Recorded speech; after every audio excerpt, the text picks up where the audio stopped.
생각하나니. 아멘. 우리는 지금 생각의 중요성에 대한 말씀을 듣고 있죠. 과거에 우리가 어떤 생각을 했느냐는 지금의 우리를 결정하게 되고요. 또 우리가 주로 지금 뭘 생각하느냐가 미래를 결정하게 됩니다. 그래서 우리의 생각은 씨앗과 같죠. 어떤 생각이 씨앗을 심느냐에 따라서 열매는 판이하게 달라지는 것입니다. 오늘 본문에 해당하는 8장에서 이 생각의 중요성을 우리에게 아주 리얼하게 가르쳐주고 있는데요. 우리 이 6절, 7절, 8절을 함께 읽어보도록 할까요? 우리의 생각의 패턴에 따라서 결과는 이렇게 달라진답니다. 6, 7, 8 함께 읽어봅니다. 시작. 육신의 생각은 사망이요 영의 생각은 생명과 평안이라. 육신의 생각은 하나님과 원수가 되나니 이는 하나님의 법에 굴복하지 아니할 뿐 아니라 할 수도 없습니다. 육신에 있는 자들은 하나님을 기쁘시게 할 수 없습니다. 육신의 생각 그리고 영의 생각에 두 가지의 갈림길이 있는데 우리가 어떤 생각을 하느냐에 따라서 생명과 사망이 그리고 평안과 두려움이 결정되어진다고 얘기하죠. 그리고 우리의 생각에 따라서 하나님과의 관계도 결정되어진다고 얘기합니다. 영의 생각을 하게 되면 하나님을 기쁘시게 해드릴 수 있죠. 그리고 하나님의 법에 우리는 온전히 순복하는 삶을 살아갈 수 있게 됩니다. 그러나 육신의 생각을 하게 되면 하나님과 원수가 되고요. 하나님의 뜻에 굴복할 수도 없는 그런 상태에 빠지게 된다. 우리의 생각이 얼마나 중요한지 하나님과의 관계도 결정짓는다라고 얘기하고 있는 것이죠. 우리가 이 대목에서 너무 중요하기 때문에 지금 장시간 한 달 넘게 생각에 대한 말씀을 우리가 짚어보고 있는데요. 특별히 다윗의 일생을 우리가 좀 추적해가고 있죠. 그 어떤 생각을 했을 때 어떤 결과가 파생되어졌는가에 대한 이야기들을 계속 꾸준하게 살피고 있습니다. 그 어떤 때는 긍정적 생각을 했을 때는 삶이 그렇게 되죠. 그러나 어떤 때는 부정적인 생각을 했을 때는 삶이 그런 결과로 나타나는 모습을 보게 되었습니다. 대부분은 긍정적 생각이었지만 그 한때 부정적 생각에 사로잡히는 때도 있었습니다. 우리가 시글락 사건도 부정적 생각으로 인한 결과라는 말씀을 드렸었죠. 그리고 그의 일생에 있어서 가장 무서우리만큼 잘못된 생각을 했던 대목을 오늘은 좀 살피게 될 것입니다. 그때는 언제냐면 왕이 된 이후에 평안을 누릴 때였다고 얘기합니다. 3일하 11장 1절부터 3절을 함께 읽어보도록 할까요? 자, 1절부터 3절 한 달음에 읽어봐요. 시작. 그에게 돌아와 왕들이 출전할 때가 되면 다윗이 요압과 그에게 있는 그의 부하들과 온 이스라엘 군대를 보내니 그들이 한번 자손을 멸하고 라파를 에워쌌고 다윗은 예루살렘에 그대로 있더라. 2절. 저녁 때 다윗이 그의 침상에서 일어나 왕궁 옥상에서 거닐다. 그곳에서 보니 한 여인이 목욕을 하는데 심히 아름다워 보이는지라. 3절. 다윗이 사람을 보내 그 여인을 알아보게 하였더니 그 아래에 그는 엘리암의 딸이요 햇사람 우리아의 아내 바세바가 아니니까 하니. 그가 왕이 된 이후에 이제 평안한 삶을 누리게 됩니다. 자기가 이제 군사를 이끌고 전쟁에 참전해야 함에도 불구하고 그는 이제 궁에 머무르고 부하만 내보내는 그런 형국이 되었다고 얘기하죠. 그리고 하루 종일 낮에도 자고 밤에서야 일어나는 얼마나 그의 인생이 평안했는지를 보여주고 있는 그런 대목이라 할 수 있습니다. 자, 그런데 그때 하나님께서 금하신 것을 행하게 되는 하나님이 금하신 것을 범하게 되는 그런 죄악을 저지르게 되었다라고 성경은 이야기를 하고 있어요. 이것은 흡사 무엇과 닮아 있느냐면 선악과와 닮아 있는 그런 모습이라 할 수 있습니다. 여러분 선악과에 대한 말씀 우리가 잘 알고 있죠. 하나님께서 금하신 선악과. 근데 여러분 그 선악과는 어떤 개념이죠? 하나님의 주권을 교훈하고 우리는 다만 관리자임을 레슨하시기 위해서 교훈하시기 위해서 만들어 놓으신 것입니다. 그리고 이 에덴 동산 중앙에 있기 때문에 어느 곳에서든지 그 선악과를 볼 수 있게 만드셨어요. 그래서 항상 보면서 우리는 관리자야. 우리 모든 걸 다 임의로 할 수 있으나 저건 임의로 할 수 없지. 함부로 건드리면 안 돼. 우리는 다만 관리자. 이것을 계속 교훈하시기 위해서 선악과를 만들어 놓으신 거예요. 어떤 분들은 이 선악과에 대해서 오해를 합니다. 그거 먹을 줄 알았으면서 왜 만드셨냐. 네, 그런 의미가 아니라 하나님께서는 모든 것을 임의로 하다가 자칫 착각에 빠지잖아요. 내가 이 모든 것의 주인 아닐까? 이런 착각에 빠질 수 있기 때문에 하나를 금하에 놓으신 거죠. 그래서 그걸 하지 못하면서 우리는 다만 관리자, 이 모든 것의 주인은 하나님이시오. 이것을 레슨하시기 위해 선악과를 만들어 놓은 거예요. 이 선악과 개념이 지금 이 다윗에게 적용되어지고 있는데 이 선악과를 아담과 하와가 어떻게 합니까?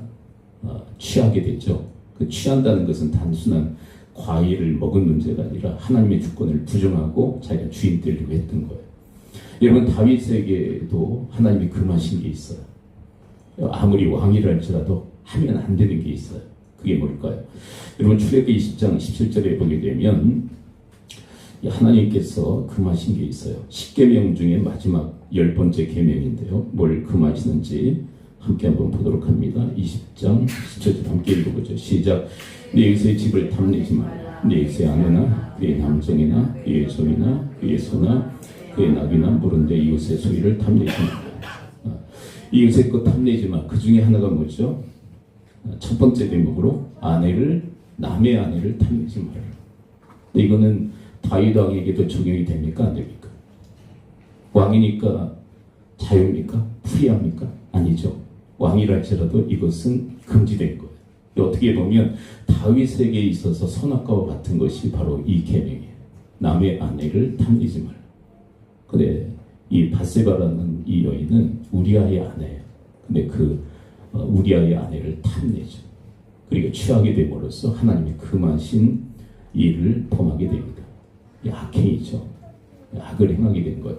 근데 이거는 단순한 이 10계명 중에 그 10개를 범한 게 아니라 하나님의 주권을 부정해버린 거예요. 내가 할 수 없는 일을 해버린 거예요. 그게 뭡니까? 하나님의 주권을 부정하고 내가 주인 되려고 한 것입니다. 여러분, 이 다윗에게 왜 이게 중요하냐면 왕이면 무엇인지 다 할 수 있잖아요. 근데 하나님이 금해 놓으신 게 있단 말이에요. 근데 그거를 자기 마음대로 해버린다는 것은 자기가 이 모든 것의 주인이다라고 스스로를 증거하는 것이나 다름이 없었다는 거예요. 그래서 이 문제는 10계명의 10번째 계명의 문제라기보다는 하나님의 주권을 부정하고 자기가 주인 되려고 했던 이 죄악이다라고 성경은 다루고 있는 거예요. 여러분, 이 다윗에게 이 유혹이 있었다면 요셉에게도 이 유혹이 있었죠. 다음 한번 그 장면을 함께 볼까요? 창세기 39장 8절 9절을 함께 읽어봅니다. 이것은 누구와 얽힌 이야기일까요? 읽어보면 잘 아실 거예요. 8절 9절 함께 읽어봅니다. 시작. 요셉이 거절하며 자기 주인의 아내에게 이르되 내 주인의 집안의 모든 소유를 간섭하지 아니하고 다 내 손에 위탁하셨으니 9절. 이 집에는 나보다 큰 이가 없으며 주인이 아무것도 내게 금하지 아니하였어도 금한 것은 당신뿐이니 당신은 그의 아내이니라. 그런즉 내가 어찌 큰 악을 행하여 하나님께 죄를 지으리까. 여러분, 요셉이 보디발의 가정 총무가 됩니다. 모든 걸 다 관장할 수 있어요. 근데 자, 따져봅니다. 이 모든 것을 다 임의로 할 수 있으나 주인은 누구죠? 보디발의 가정의 주인은 누구죠? 그냥 가정 틀 안에서 생각하셔야 돼요. 이건 영적으로 해석해버리면 이제 너무 나갑니다. 자, 이 보디발의 가정의 모든 것의 주인은 누구죠? 보디발이에요. 그리고 총무인 이 요셉의 그 역할은 뭡니까? 주인이 아니라 뭐예요? 관리자일 뿐이에요. 근데 하나가 금해져 있죠. 에덴 동산에서 하나가 금해지듯이 보디발의 아내가 금지된 거예요. 근데 이 유혹이 요셉에게 옵니다. 여러분, 다윗에게 금지된 것을 하라는 유혹이 왔듯이 요셉에게도 금지된 한 가지를 하라고 지금 유혹이 온 거예요. 근데 요셉은 어떻게 합니까? 이걸 인정하죠. 근데 이걸 인정한다는 것은 뭡니까? 이 집안의 주인은 누구다? 영적으로 해석하면 안 된다니까요. 이 집안의 주인은 누구다? 보디발이다. 그 나는 다만 관리자일 뿐입니다. 이것을 고백하고 있는 장면이에요. 그래서 금한 것을 행하지 않게 되죠. 여러분, 다윗은 이 부분에 있어 슬피라고 말죠. 그러나 요셉은 이 유혹에 승리하게 되어집니다. 왜 그럴까요? 하나님의 주권에 대한 분명한 신앙 고백이 있기 때문에 그래요. 여러분, 우리 시대에도 통용되어지는 이 개념 하나가 있죠. 이것과 또 유사한 개념, 11조 개념이에요. 11조. 여러분, 우리가 수입을 얻게 되죠. 근데 10분의 9는 우리 임의로 할 수 있어요. 그렇다고 다 내 마음대로 하라는 얘기가 아니라 하나님의 뜻대로 사용해야 되겠죠. 10분의 9도. 근데 10분의 1은 누구에게 드려라? 이게 바로 이 선악과 개념, 그리고 다윗에게 금지된 거, 그리고 요셉에 금지된 거, 지금 이 우리에게도 이 십계명의 이 정신은 그대로 적용되어지는 거예요. 여러분 이 십계명의 죄송합니다. 이 11조 개념이 그대로 적용되어지는 거죠. 우리 시대는 신약 시대이기 때문에 구약에서 행해졌던 11조는 행할 필요가 없다라고 주장하시는 분들이 계신데, 그것은 이 11조 개념이 뭔지를 정확히 모르기 때문에 그런 일을 하는 거예요. 그냥 제도다, 그다음에 세금과 같은 거다 이렇게 생각해 버리니까 이 11조를 안 해도 된다고 자꾸 얘기하는 거예요. 뭐 11조 많이 걷어서 교회가 제대로 쓰냐 안 쓰냐 뭐 여러 가지를 따지면서 자꾸 11조를 폐하려고. 그런데 여러분 한번 여쭤볼까요? 11조를 폐하려고 하시는 분들은 11조를 하는 분들일까요? 안 하는 분들일까요?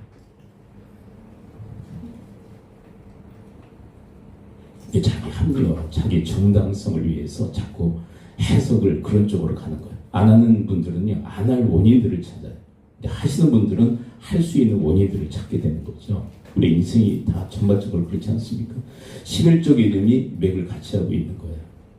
그래서 우리가 11조를 떼면서 항상 하나님께서 우리가 어떤 교훈을 얻기를 원하시는 거예요. 모든 것의 주인은 하나님, 나는 다만 관리자. 이것을 항상 레슨하시기 위해서 이 11조 개념을 현재에도 존치시켜 놓으신 것입니다.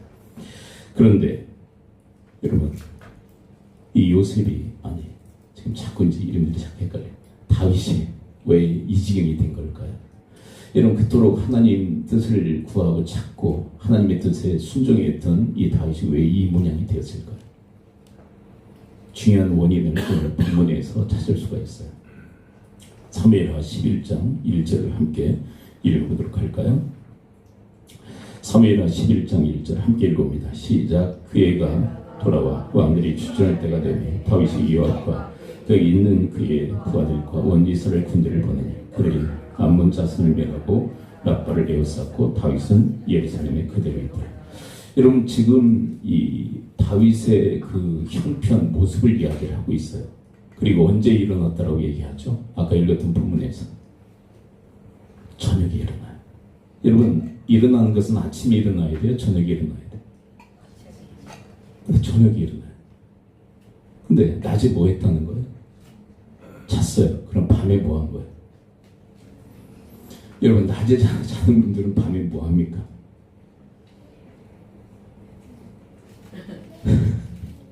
낮에 주무신 분들은 밤에 뭐예요? 안 자잖아요. 근데 뭐 했다는 걸까요? 그 밤새 유흥을 즐겼을 것이다라고 추측이 돼요. 밤새 업무에 지쳐서 그런 게 아니라 이 사무엘하 11장을 보게 되면 이 다윗의 게으름을 읽어낼 수 있어요. 영적으로 침체되어져 있는 이 다윗. 여러분, 다윗은 어떤 사람이죠? 늘 하나님을 찾고 기도하고 하나님의 말씀을 듣고자 물었던 인물 아닙니까? 영성이 아주 강한 사람. 자, 그런데 여러분, 영성이 강하면 어떤 생각을 하기가 쉬우냐면 영의 생각을 할 가능성이 커요.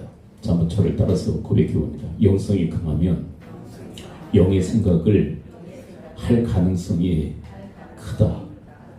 영성이 강하니까. 그럼 영성이 뭐냐면 하나님과의 관계성, 하나님과의 관계가 깊고 하나님과의 관계가 치밀할 때 그것을 영성이라고 얘기해요.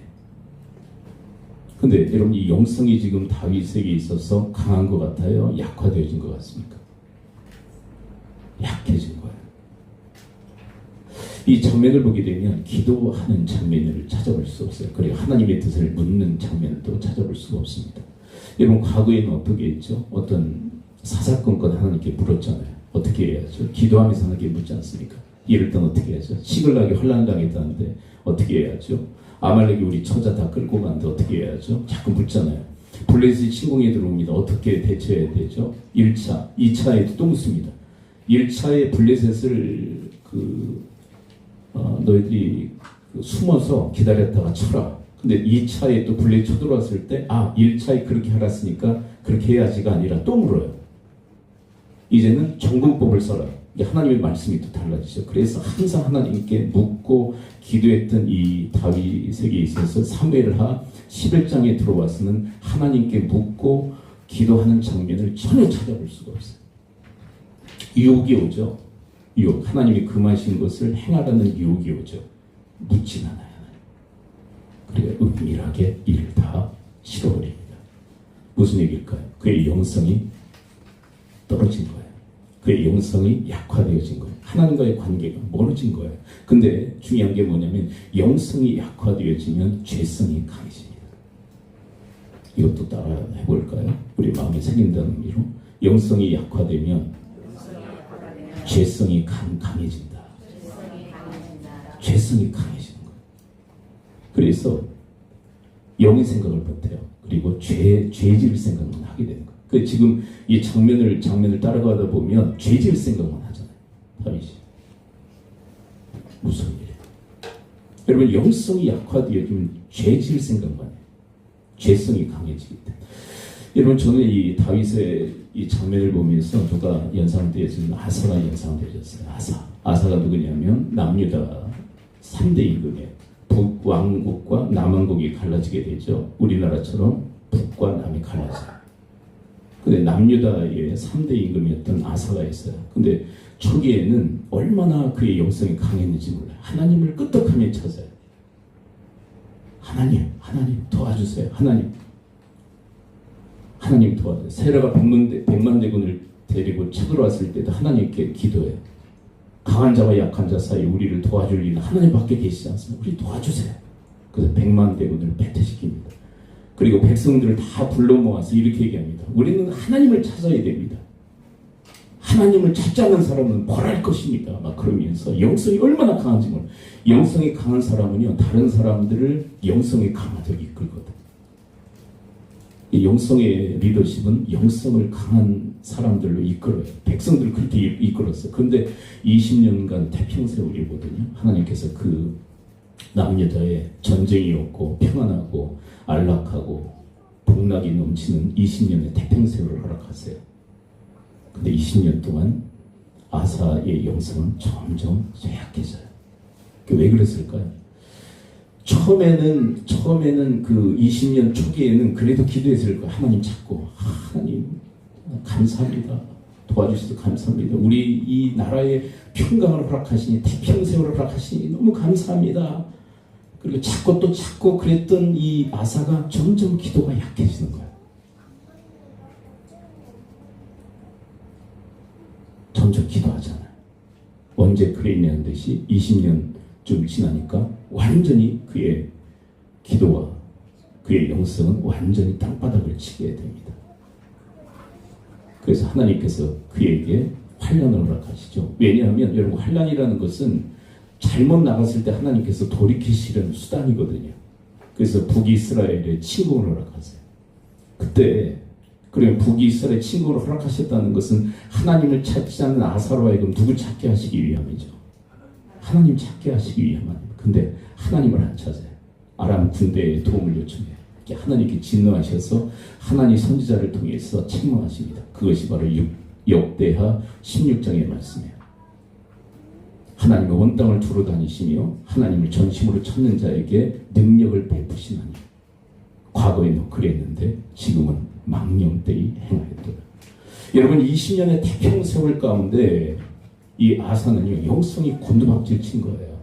여러분 다윗도 유사성을 저는 발견하게 돼요. 왜 유사성이라고 얘기하냐면 여러분 사울에게 이게 피해당하면서 도망쳐 다닐 때 얼마나 기도했는지 하나님 도와주세요. 하나님 저 죽게 생겼어요. 도와주세요. 하나님 저 구원해 주세요. 막 쫓겨다니면서 늘 기도하고 깨어있고 얼마나 많은 하나님의 시편을 또 남기고 그랬는지 몰라요.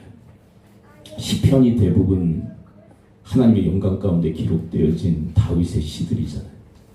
근데 그때 이 유수한 이 시편들이 기록되어졌고요. 그리고 늘 하나님 앞에 깨어 기도했던 이유.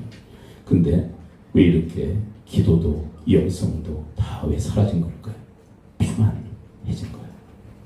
아무 근심도 없고 걱정도 없고 스스로가 전쟁의 날에 출전할 마음에 필요도 없다고 생각할 정도로 마음이 느슨해진 거예요. 기도도 안 해요. 말씀도 묻지 않고. 그래서 어떤 분들은 이렇게 얘기합니다. 우리의 위기는 환난의 때가 아니라 평안할 때이다. 대부분 환난의 때는 하나님 찾습니다. 근데 평안할 때 하나님을 찾지 않게 돼요. 근데 그것이 처음부터 그러느냐? 처음부터 그러는 게 아니에요. 처음에는 그냥 해요. 근데 점점 자기도 모르게 영성이 자꾸 점점 쇠약해지는 거예요. 느끼지 못할 정도로. 기도 안 해도 되거든요. 그냥 사라지거든요. 기도 안 해도 사라지는 인생을 경험하면서 점점 기도하지 않는 거예요. 그토록 기도했던 다윗이 평안의 그 시기에 기도하지 않는 그런 인물이 된 거예요. 그리고 누구를 잊어버리는, 하나님을 까맣게 잃어버리는 그런 존재가 되어버린 거예요. 영성은 하루아침에 없어지는 것이 아니라 평안한 때 점점 사라지는 거예요. 이것이 우리 한국교회의 위기이기도 합니다. 여러분 7, 80년대 우리 한국교회의 그 유행이 뭐냐면 교회가 어느 정도 규모가 되면 기도원 짓는 것이었습니다. 지금 완전히 기도원이 초토화 됐어요. 다 매매하고 다 팔아넘깁니다. 그리고 지금 명맥을 유지하는 그 기도원들도 유지하기가 너무 힘들고 어렵다고 그래요. 그것은 단편적으로 뭘 얘기하느냐면 우리 한국교회 교인들은 기도하지 않고 있다는 거예요. 왜 이렇게 되느냐? 평안하거든요. 7, 80년대는 얼마나 힘들었는지 몰라요.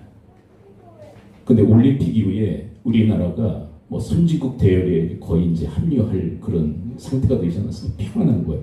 여러분 인류 역사상 선진국에 들어가면 기독교의 세력이 급락됩니다. 이게 무슨 얘기냐면 신앙을 갖지 않게 되는 그런 프로테스가 높아진다는 거예요. 대부분 유럽 일대를 가면요 기독교가 완전히 다 몰락해 있어요. 근데 왜 그러냐? 평안하고 안락할 때 우리는 하나님을 잊어버리네요. 기도하지 않아요. 말씀을 묻지도 않고 묵상하지도 않아요. 그래서 영성이 아주 약화되어지는 거예요. 그때 우리는 영의 생각을 할 수가 없는 거예요. 아무리 애를 써도 영의 생각을 할 수가 없는 거예요. 그리고 죄성이 강해지죠. 그래서 죄질 생각만 하고 인생을 살아가는 거예요. 다윗이 정확히 지금 그 지점에 있는 거예요. 근데 여러분 무서운 게 뭔지 아세요? 죄는 죄를 낳습니다. 바세바와의 그 관계 속에서 바세바가 아이를 갖게 돼요. 그걸 은폐하기 위해서 우리아를 부르죠. 근데 그게 은폐가 되지 않은 거예요. 그래서 우리아를 최전선에 내세워서 죽게 만들어요. 이건 교묘하고 아주 악랄한 죄의 계획이에요. 여러분 다윗이 어떻게 이런 악랄한 계획을 짤 수 있을까요? 죄성이 강해졌기 때문에. 영성이 약화되어지잖아요. 죄성이 강화되어진 거예요. 그러니까 스스럼 없이 아무 죄책감도 느끼지 않고 이 죄를 도모하는 거예요. 악랄한 계획이죠. 그래서 우리아를 전사시킵니다. 죄는 죄를 낳는데 더 큰 죄악을 낳아요. 그래서 하나님께서 나단 선지자, 아까 아사를 깨우치시기 위해서 하나님의 선지자를 보내듯이 하나님께서 이 다윗을 깨닫게 하시기 위해서 나단 선지자를 보내죠. 근데 나단 선지자가 와서 곧바로 지적한 게 아니라 이런 비유를 들어요. 한 마을에 큰 부자가 있고 가난한 사람이 있습니다. 큰 부자에게는 양과 소가 넘쳐납니다. 근데 이 가난한 자에게는 암양 하나가 있는데 자기 딸과 같이 여기며 함께하는 그런 가정입니다. 근데 이 부자에게 손님이 찾아왔는데 이 암양을 빼앗아서 손님을 대접했습니다. 다윗이 듣고는 진노를 해요. 아니 어떻게 그런 작자가 있을 수 있냐? 죽어야 마땅하리라. 그러자 나단 선지자가 다윗을 향하여 이렇게 얘기합니다. 바로 그 부자가 당신입니다. 여러분 하나님 선지자의 그 책망을 하나님 말씀을 통해서 책망을 들었던 아사는요 하나님 선지자를 감옥에 가둬버려요. 듣지 않는 거죠. 근데 다윗은 그때 자복하며 자신의 죄를 고백하며 하나님 앞에 철저히 회개를 해요. 여러분 우리가 잘못된 생각 가운데 잘못된 인생의 행보를 걸을 때 그리고 그런 결과를 처리함에도 불구하고 깨닫지 못할 때 하나님은 환난을 통해서 우리를 흔들어 깨우실 때도 있고 말씀을 통해서 흔들어 깨우실 때가 있어요. 근데 여러분 아사처럼 듣지 않는 자가 아니라 다윗처럼 듣는 주님의 사람들을 되어지기를 축원을 드립니다. 어떤 분이 이런 설교를 하더라고요. 다윗에 대해서 하나님의 평가가 나와 있잖아요. 내 마음에 합한 자. 얼마나 다윗에 대해서 칭찬하신 분. 근데 오늘 본문에서처럼 이 악랄한 이 계획과 이 악행이 있었는데 어떻게 마음에 합한 자라고 얘기할까요? 그래도 그는 회개한 자이기 때문에 그래요. 여러분 사울과 비교되어지죠. 사울은 회개가 없어요. 여러분 사울에게도 금지된 게 있죠. 제사장만이 지낼 수 있는 그 제사. 그걸 막 범해 버리잖아요. 그 무슨 얘기냐면 자기가 그냥 주인 돼 버리는 거예요. 왕이랄지라도 금지된 영역이 있어요. 선악과처럼. 근데 그것을 그 선을 넘어버리는 것은 자기가 주인으로 하겠다는 거죠. 그래서 하나님께 버림을 받아요. 그리고 사무엘을 통해서 하나님이 책망하시는데 회개가 이루어지지 않는 거예요. 사울. 여러분 한번 생각해 보십시오. 다윗의 죄악이 큽니까? 사울의 죄악이 큽니까? 사울의 죄가 커요? 다윗의 죄가 커요? 저는요 악랄한 그 면으로 봤을 때 다윗의 죄악이 더 커요. 아주 악랄한 그 수법, 그 왕의 지위와 그리고 그 지각을 가지고 어떻게 교묘하게 죽일까 그걸 계획했던 이 다윗의 죄악이 어찌 보면 사울의 죄악보다 더 크다 할 수 있어요. 근데 왜 하나님께서는 다윗을 내 마음에 합한 자로 얘기하시느냐면 그는 회개할 줄 알았던 인물이기 때문에 그래요. 돌이키는 거예요. 철저히 하나님이 돌이켜요. 근데 그가 심었던 죄의 결과는 거둘 수밖에 없죠. 그래서 다윗의 집안에 피바람이 일어납니다. 하나님이 죄를 사하시고 그가 돌이켜 이제 하나님의 영성의 사람이 되었지만 그러나 그가 지은 죄에 대한 책임을 물으셔요. 왜냐하면 그의 위치가 너무 막중하기 때문에 책임을 지게 만들었어요. 여러분 우리는 지금 어떻게 살아가고 있습니까? 평안한 시기를 살죠. 사실은 어찌됐건 지금 평안한 시기를 살아요. 근데 이 평안한 시기의 위기는 뭐냐면 기도하지 않는다는 거죠.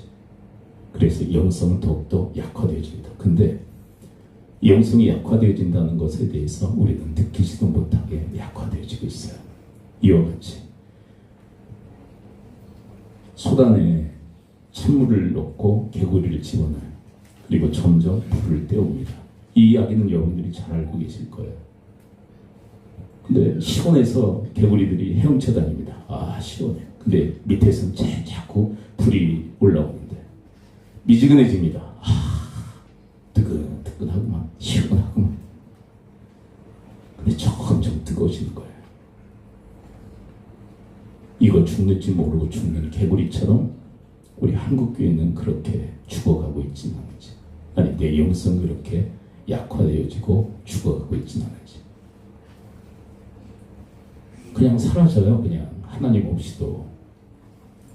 얼마나 이 시스템이 잘 돼 있고요, 그리고 사회 구조가 잘 돼 있는지, 그리고 어느 정도 궤도에 올려놓으니까요 그냥 되잖아요. 우리 인생 하나님 없이도, 기도 없이도, 하나님 말씀 묵상과 하나님의 뜻을 묻지 않아도 그냥 흘러갑니다. 평안하게.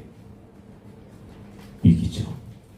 여러분 이때일수록 여러분 더욱더 하나님 앞에 무릎 꿇어 기도하는 주의 사람들 되어지기를 축원드립니다.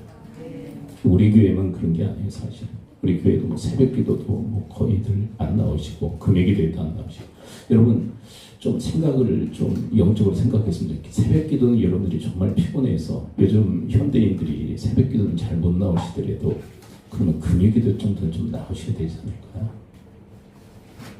어떤 분은 그러더라고요. 너무 짧아요. 그러면 나오시면 길어지지 않겠어요? 같이 기도하다 보면 개인의 영성이 있고 공동체의 영성이 있어요. 여러분들 뭐 개인적으로 기도하시는 거 알아요? 근데 공동체의 영성은 뭐냐면 교회를 위한 거거든요. 함께 모여서 기도하는 거. 우리 한국 기독교와 미국 기독교는 상당한 좀 차이가 있습니다. 이게 뭐냐면 미국 기독교는 그냥 개인의 삶에 포커스가 맞춰져 있어요. 개인적으로 살아가면서 어떻게 하나님의 뜻을 행할 것인가. 개인 기도 그런 것들이 상당히 중심적으로 나와요. 근데 우리 한국 기도는 어때요? 모여서 기도하는 거. 공동체적 기도 이게 강조되어지잖아요. 그럼 뭐가 좋을까요? 개인적으로 기도하고 개인적으로 하나님 말씀을 실천해 나가는 이 신앙하고 함께 공동체적 그 교회 중심의 이 신앙생활을 그 추구하는 이 한국교회 이 둘 중에 뭐가 더 좋을까요?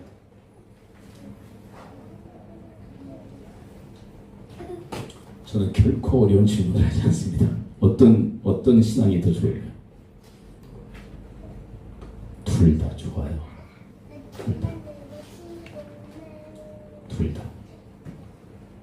아까 그랬잖아요. 아사가 처음 영성이 강할 때 백성들이 이끌잖아요. 영성을. 여러분 하나님께서 우리의 개인적 영성은요 공동체적 영성으로 확장되길 원하세요. 나 기도해. 끝. 그게 아니라 다른 사람들을 기도하도록 이끄는 내가 영성이 강해 그러면 다른 사람을 영성이 강한 자로 이끌기를 바라시는 거죠. 제자가 되잖아요. 그럼 다른 사람을 제자로 이끌기를 바라시는 거지. 내가 제자가 됐습니다. 오케이 끝. 천국으로 휙 그게 아니라니. 하나님께서 우리에게 베푸시는 은혜는 늘 흘러 넘치기로 원하시는 거예요. 그런데 우리의 삶에 있어서 세팅되는 거는요 내가 하기 나름이에요. 우리 그 전남 국제학교 아이들을 이렇게 보면 아주 강도 높거든요. 새벽 5시에 일어나서 새벽기도 시작하고 하루 일정을 시작함으로써 10시에 끝내요. 근데 이게 적응이 안 된 애들은 또 귀가 조치가 되고 그러고 자기 스스로 나가거든요. 근데 이걸 1년 이상 하게 되면 어떻게 될까요? 체질화 되거든요. 강한 체질로 바뀌는 거예요. 여러분이 신앙생활도 마찬가지예요. 여러분 난 에너지가 부족해서 이 약한 것밖에 못해. 그러면요 평생 그 패턴으로 살아가는 거예요. 그런데 내가 약해도 사이즈를 좀 넓히겠다, 영적 사이즈를 넓히겠다 그래가지고 강도 높게 그 훈련을 하고 연단을 받으면요 한 1년 후가 지나면 그걸 넉넉히 감당할 수 있는 사람으로 바뀌거든요.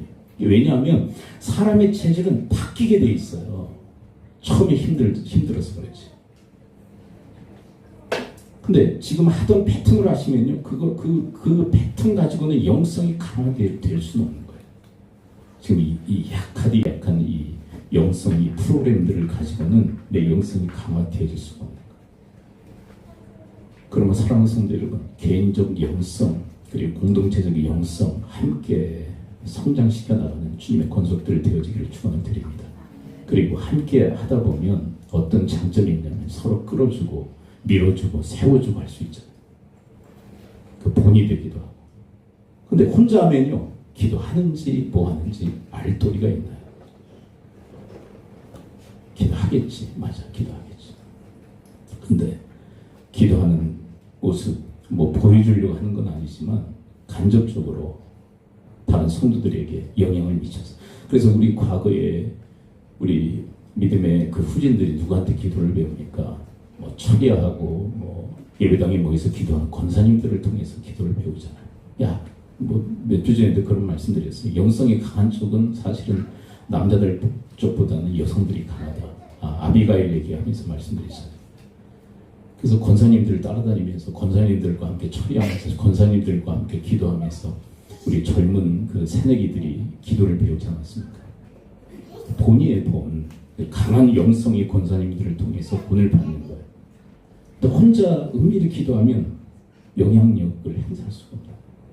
하나님은 늘 우리에게 우리가 기본을 갖추고 그 기본 가운데서 기본값 가운데서 이 리더십을 행사하기를 바라시는 거예요. 그게 영향력이에요, 영향. 자꾸 노출되기로. 여러분 예수님도 기도하실 때 제자들 데리고 다니면서 기도하시잖아요. 그 마지막 겟세마네 산성에서는 핵심 리더 세 사람을 데리고 근접해서 기도하게 하시. 기도의 모습 보이시고 너희들도 나를 위해서 기도해달라. 시험에 들지 않게 기도하라. 늘 노출시키면서 기도하도록. 왜냐하면 기도의 본을 보이시는 거예요. 자꾸 이렇게 기도하는 거야.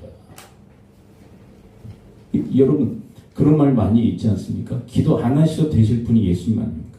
근데 기도하시면서 기도를 늘 노출시키셔요. 제자들에게. 왜? 보고 배우게 하시는 거예요.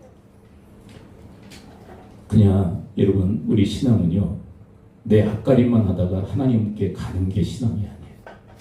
우리 사회는 앞가림만 해도 천만 다행인 그런 시대를 살고 있지만 여러분 앞가림을 뛰어넘어 지경이 넓혀질 수 있게 되기를 축원드립니다. 야베스의 기도가 그것은 나의 지경을 넓히사 땅 넓혀달라는 그런 의미로 받지 마시고 내 영향력의 확장을 얘기하는 거예요. 리더십의 확장, 다른 사람들에게 미치는 영향력. 그 중에 가장 우리가 으뜸으로 칠 수 있는 사람이 보아스와 같은 유력한 자 아닙니까?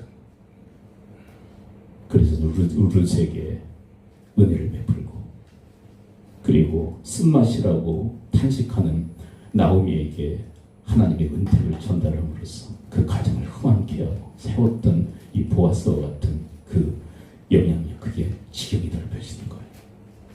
여러분, 사실 맞습니다. 내 앞가림, 내 가정 앞가림만 하기에도 힘들고 어려운 시대입니다. 그런데 성경 시대, 이 성경이 쓰일 시대에도 똑같지 않았겠어요? 이 사람들이 자기 앞가림만 하기도 힘든 시대 아니었겠어요? 지금보다 더한 시대였기 때문에. 인권이 어디 있습니까? 지금과 같은 복지가 어디 있습니까? 그런데 그런 시대 속에서도 하나님의 그 관계성, 영성이 강함으로 하나님의 영의 생각을 통해서 이 확장된 하나님의 선한 영향력 가운데 수많은 사람들을 살리고, 그리고 이렇게 세웠던 이 믿음의 선진들을 따를 수 있는 주님의 사람들 되어지기를 축원을 드립니다. 어떤 분 그러더라고요. 권사님 한 분이 새신자를 이렇게 전도를 했는데 권사님이 하는 거 다 시키더래요. 그래서 사람들이 염려했대요.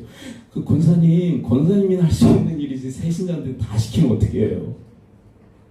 근데 나중에 보니까 다 하더래요.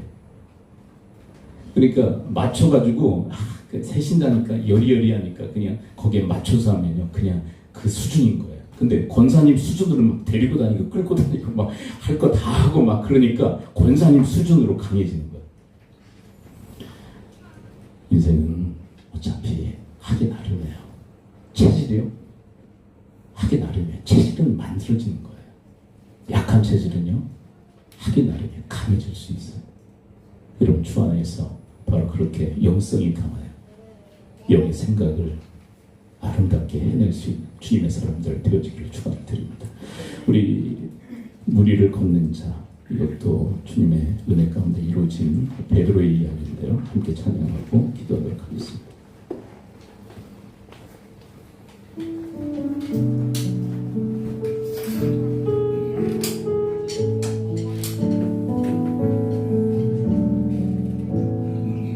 주님 나를 부르시니 두려움 없이 내게서 나아가리라.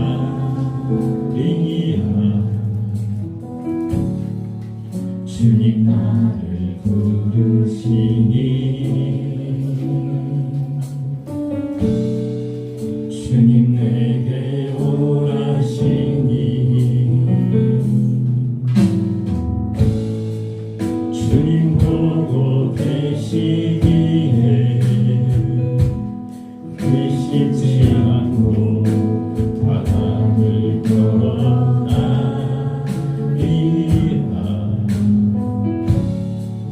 주님 보고 계시기에 주님 여기 계시기에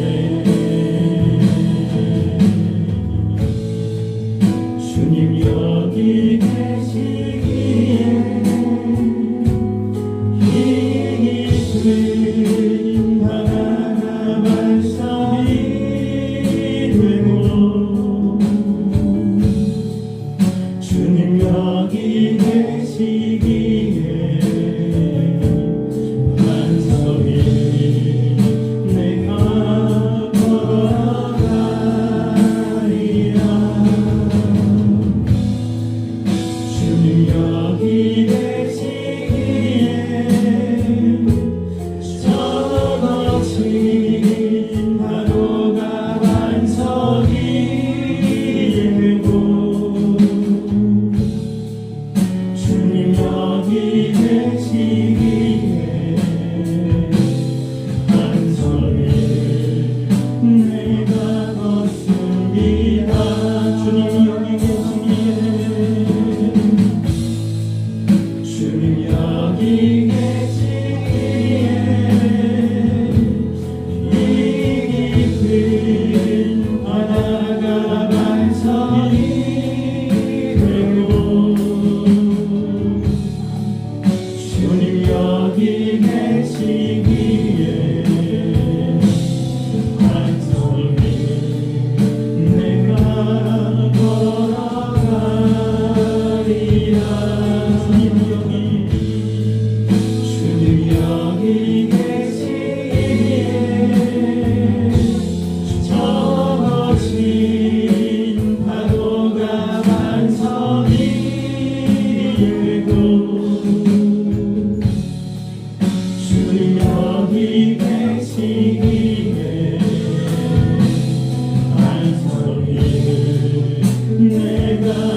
한 소리를 내가 걷습니다.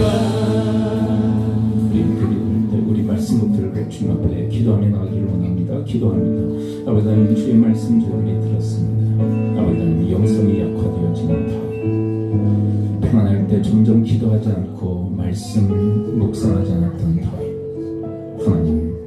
하나님과의 관계성이 더욱더 약화되어질 때 약화되어진 다윗, 영성이 약화되어진 그에게 죄성이 강화되어져 도저히 영의 생각을 할 수 없는 그 상태, 그리고 도리어 죄의 생각 그리고 치밀한 악랄한 계획을 짜는 그 죄성이 강화되어진 그 상태에서 하나님 앞에 악행을 저지른 다윗, 아버지 하나님, 저희들도 그럴 수밖에 없는 연약성을 주님 앞에 고백합니다. 저희들 안에도 그 죄성이 강화되어져 저희들도 죄의 생각과 악랄한 계획을 짤 수도 있는 그 악함이 저희들 안에 있음을 자인합니다. 아버지 하나님, 저희들을 도와주시사 하나님과의 관계성이 더욱더 깊어질 수 있도록 기도로 깨어있는 자들 되어지게 하여 주옵소서. 말씀 묵상하며 하나님의 뜻을 모르며 고군분투했던 다윗의 그 초기의 인생성처럼 저들의 영성도 강화되어지게 하시고, 그래서 아름다운 영의 생각을 통하여 하나님의 뜻을 쫓고 따르는 저들의 삶의 여정이 되어지도록 주여 도와주옵소서.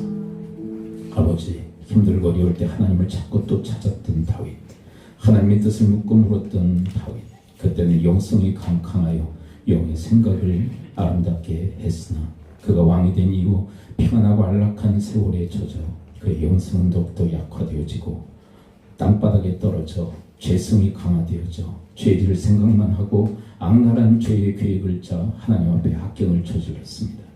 주님, 저희들 안에도 이 악함이 있음을 고백합니다.